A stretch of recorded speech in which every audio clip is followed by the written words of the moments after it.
Here we're running down the culinary sector of your school, and this is a full-fledged baking kitchen? Baking kitchen. Wow. So really amazing. So the kids get all facets of culinary here: baking, cooking. Yes, and I'll show you the commercial kitchen. Do the kids wear uniforms here? They do.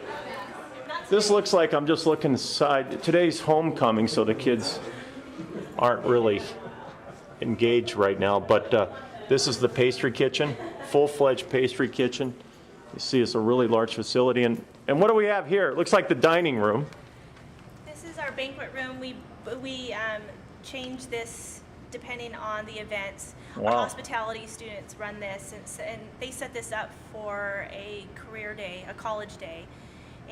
But we can set this up to accommodate up to 175 people. And do you have banquet. you have people that come in and do banquets here? On a regular basis. On a regular basis. And the kids serve everything? Cook and serve. Cook and serve. Wow. So very similar to what I saw in some of the top schools in Europe. Yes. And we have everything from a pizza kitchen to the full commercial kitchen. Wow. And even the back end where, students have to learn how to do the dishes. And is this this layout of your school here? Yes.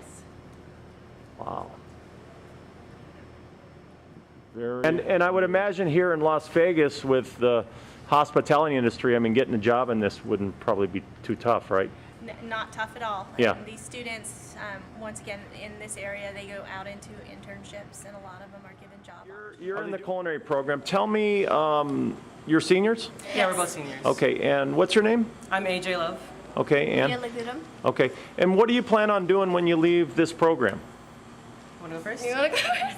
I'm planning to go UNLV, probably do major in hospitality and minor in food. So I want to be more in the hospitality business, but I like to know what's in the back of the house, what's culinary related. So I'm in culinary. So this gives you a whole idea of what's going on. Working events and trying to know how banquets work and stuff like that. So getting ready for real experience later on. And what about you? I'm planning to go to CSN and just get my prerequisites done, my generals done for 2 years, I hope, and then going to Johnson Wells in Providence, Rhode Island, and just finishing up my culinary career there. Okay, and then what's your goal? My goal, I actually want to open up my own restaurant Okay. or an own cafe, something just well known in Vegas. All right. Come back here after Rhode Island and see where I can head from that. Now you guys are going for bigger and better things, right? Yes. More education. But how about, are most of the kids in the program, will they kind of stop here and then just go into the hospitality business after this? It all depends on the individual. Some people in culinary don't want to pursue a career in culinary. Sure. So it just all depends on the individual. Okay, last question. If this program, this is a really special school, and if you just went to a regular high school where they just pretty much had math and English and science and you know what I'm talking about, how do you think your experience and your expectations of what you would want to do later in life would differ? I mean, how does this play into it? This school offers so much, the different programs, areas.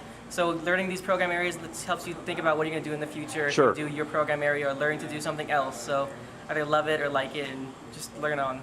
So maybe what I'm hearing is you have a lot more motivation and direction of really what you want to do and focus, whereas in maybe a typical high school you might not have More that. opportunities. Right. Like a mini college over here, that program area. Tell me a little bit about your lottery system. I didn't understand that the school's so popular you had to have a blind lottery. Is that correct? Well, all of our magnet and our CTA programs are part of the blind lottery. We have thousands, tens of thousands of applicants for not that many seats. Right. At this school particularly, we had 3,300 applications for 400 freshman seats this last year. Wow. So there's a huge demand. There's huge demand, and it has become increasingly popular because of word of mouth from the students and families. So I guess my question is, why is there a move to try to take this exceptional program that's working and engaging kids and kind of make this the model? Or is it still going to kind of lay as kind of a special island type of program rather than the mainstream? I would love to see it become mainstream. Right. Do you think that might be the focus, or it's hard to say? It's hard to say. Yeah. Well, thank you so much for your interview. We're here. We moved into the auto bay, and your name is? Randy Raha. And you're the teacher here. Yep. And what's your student-teacher ratio here about? It varies by class level. We can, let's say, an average of about 22, 23 to 1, somewhere right around in there. Okay. My lower class is a little bit higher. My upper classmen. And how many kids do you have in your program here? About 160. 160. And basically, what do you, in a nutshell, they can start as freshmen? They come in as freshmen, and Okay. what we do is we start out on small engines first. Okay. And what we do is we teach them how to use a tool, shop Right. safety, shop organization, how to take equipment apart and put it back together. Right. And their 10th year is we do bumper to bumper, learn about servicing the vehicle, all the component systems of the vehicle. Wow. 11th grade, we break it down into systems, so 9 weeks of air conditioning, 9 weeks of brakes, 9 weeks of steering suspension alignment, 9 weeks of engine Okay. rebuild, including diesel on top. And they get it for how much per day in their junior high? Every class Or is in an hour and a the half. junior level? Okay. Every class is an hour and a half with me. Okay. And then their senior year is their capstone projects where they just, a little bit of lecturing, then they come out here, and that's the vehicles that you're seeing right now. Okay. And these vehicles belong to the school, or? No, they belong to the students or customers. Okay. And we'll do everything like a Porsche, we're gonna rebuild the engine. When they leave here as a senior, can they actually be a certified auto mechanic? No, they just have the basic entry, a very good set of a foundation. We still encourage them to go on to community college. Correct. With their, we help them try to get employed, but we also encourage them to go on to community college or ATI or one of the other post-secondary schools to further develop their training. So our goal is to give them that super